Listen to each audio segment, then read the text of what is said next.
In this video I'm going to be showing you how to make a pick in Minecraft. Pretty simple. First you have to make a crafting table. Open up the crafting table menu. You're going to place 2 pieces of wood, just like this, or you can stack more. Just right click on top of them.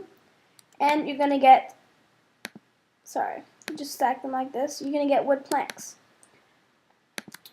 Okay, then you're going to use these wood planks and you're going to put 2 on top of each other to make sticks. And you're just going to keep stacking them until you think you have enough sticks. Okay, so then you're just going to put 2 sticks right through the middle.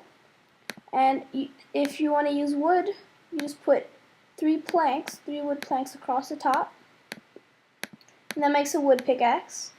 If you want to make a iron pickaxe, a cobblestone pickaxe for example, you put 3 cobblestone across the top.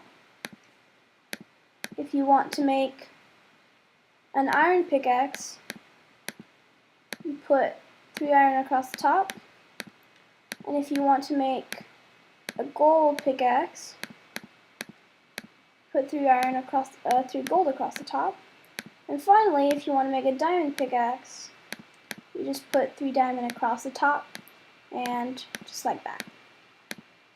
So that's how you make a pick in Minecraft. I hope you enjoyed the video. Please subscribe, like, and thanks for watching.